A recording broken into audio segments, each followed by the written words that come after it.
Hello' everyone, কি খবৰ সকলোৰে? আশা কৰোঁ সকলোৰে খবৰ ভাল। মোৰো খবৰ ভালে। আকৌ নতুন এটা ভিডিঅ'লৈ স্বাগতম জনাইছোঁ মোৰ ইউটিউব চেনেল ভাগ্যশ্ৰী ব্লগলৈ। আজি আমি ওচৰত থকা মন্দিৰ এটালৈ যাম, সৰু ভণ্টিজনী আৰু মই, আৰু দেখুৱাই থাকিম। ভিডিঅ'টো শেষলৈ চাই থাকিব। আৰু মায়ে ঠগীৰ যোগাৰখিনি কৰি দিছে। মই ঘৰ চৰ মুচিলোঁ। এতিয়া মায়ে ঠগী যোগাৰখিনি হোৱাৰ পিছত আমি এতিয়া মন্দিৰলৈ যাম। ভিডিঅ'টো শেষলৈ চাই থাকিব। মই ধুনীয়াকৈ মেখেলা চাদৰ একযোৰ পিন্ধি লৈছোঁ। এইযোৰ মই নিজে হাতে বোৱা মেখেলা চাদৰ হয়। ভাল লাগিছেনে কমেণ্ট কৰি জনাবচোন মেখেলা চাদৰযোৰ। আমি এতিয়া মন্দিৰত যাবলৈ ওলালোঁ। আমাৰ ঘৰৰ পৰা বেছি দূৰ নহয় বাৰু, কিন্তু আমি গৈ আছোঁ। এইমাত্ৰ ঘৰৰ পৰা ওলালোঁ। চাই থাকিব ভিডিঅ'টো সেইফালে। আমি মন্দিৰ আহি পাই গ'লোঁ আৰু মন্দিৰটো দেখাই দিয়া।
আমাৰ এতিয়া পূজা কৰা হৈ গ'ল আৰু মন্দিৰৰ পৰা আহি আছোঁ।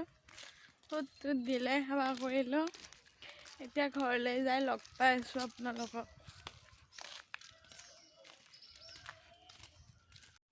মন্দিৰৰ পৰা আহি ভাত খালোঁ। ভাত খাই এতিয়া লেজাত যাবলৈ ওলাইছোঁ। পিঠিত বেগ। লেজাত ফাংচন আছে আজি। ফাংচন চাব যাবলৈ গৈ আছোঁ। আপোনালোক দেখুৱাই থাকিম। ভিডিঅ'টো সেইফালে চাই থাকিব। অকলে বহি আছোঁ, কোনো নাই। অকলে বহি আছোঁ, মানুহ হোৱা নাই। যায় নে নাযায় ঠিক নাই। যাব পাৰোঁ নে নোৱাৰোঁ। মই আহি পাই গ'লোঁ আৰু এতিয়া আমি ফাংচন চাব গৈছোঁ। এয়া বা জেঠীমাহঁত গৈছে আৰু ভণ্টি বাইদেউ কেইজনীয়ে সমবেত সংগীত গাইছে। মই ভইচটো নোহোৱা কৰি দিছোঁ কাৰণ কপিৰাইট আহিব বুলি।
কালি মোৰ ভিডিঅ'টো চাই ভাল পালে লাইক কৰিব কমেণ্ট কৰিব আৰু চেনেলটো ছাবস্ক্ৰাইব কৰি কাষতে থকা বেল আইকনটো প্ৰেছ কৰি দিব আজিলৈ বাই বাই নতুন এটা ভিডিঅ'ত লগ পাম